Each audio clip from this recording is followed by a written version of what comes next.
সামাজিক সংগঠন চেতনায় বাংলাদেশ আদাবর থানার উদ্যোগে সামাজিক ঐক্য ও ভ্রাতৃত্ব প্রতিষ্ঠার লক্ষ্যে সমাজের সকল স্তরের মানুষের অংশগ্রহণে দোয়া ও ইফতার মাহফিলের আয়োজন করা হয়। আজ মঙ্গলবার আদাবর হোয়াইট প্যালেস কনভেনশন হলে এই আয়োজন করা হয়।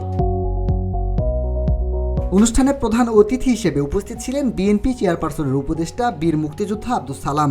এ সময় তিনি বলেন, তরুণরা গত 3টি নির্বাচনে ভোট দিতে পারে নাই, এখন সবাই ভোটের অপেক্ষায়। বিশেষ করে চেতনা বাংলাদেশের সাথে যারা জড়িত বেশিরভাগই তরুণ নতুন প্রজন্মে এই পর্যন্ত 3বার ভোট হয়েছে, আপনারা ভোট দিতে পারেন নাই, সময় খুব কম। তা আমাদেরও প্রস্তুতি নিতে হবে প্রতিটি এলাকায়, যাতে আমরা নির্বাচনটাকে সুষ্ঠুভাবে করতে পারি, সুন্দরভাবে করতে পারি। একটা নির্বাচিত সরকার যাতে রাষ্ট্র ক্ষমতায় আনতে পারি, তাহলে এই দেশের সমস্যার সমাধান করতে পারবো।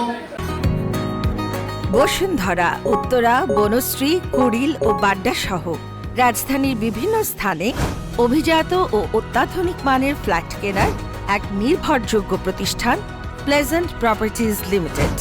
তাই আপনার স্বপ্নের আবাসনের জন্য আজই যোগাযোগ করুন। Pleasant properties limited, where destiny matches eventually.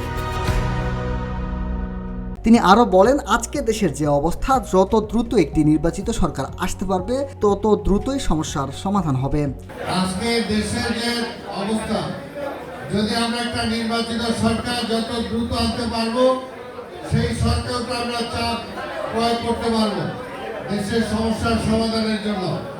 তাই সেই নির্বাচনের লক্ষ্যে আমরা সামনের দিকে এগিয়ে যাব এবং সবার কাছে আমি চাই, যে এলাকায় যারা আছেন, ধানের শীষে আমাদেরকে ভোট দিতে হবে, বেগম খালেদা জিয়াকে, তারেক রহমানকে, এবং ধানের শীষের প্রতি ভোট দিলে ইনশাল্লাহ আমিও সেই ভোটটা পাবো।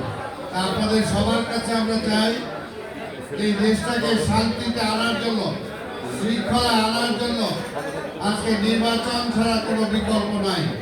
তাই সেই নির্বাচনের জন্য আমরা সবাই অপেক্ষা করছি। এ সময় আদাবর থানা চেতনায় বাংলাদেশের সভাপতি মনোয়ার হাসান জীবন, আদাবর থানা চেতনায় বাংলাদেশের সাধারণ সম্পাদক মোহাম্মদ শিহাব সারার খান, মতিঝিল থানা চেতনায় বাংলাদেশের সভাপতি মোহাম্মদ সুহেল জিতু, যাত্রাবাড়ি থানা সভাপতি মোহাম্মদ শেখ রাহুল, ভাটারা থানা সভাপতি আব্দুর রহিম সবুজ সহ স্থানীয় নেতৃবৃন্দ উপস্থিত ছিলেন। মিনহাজুল ইসলাম, ভিওডি বাংলা, ঢাকা।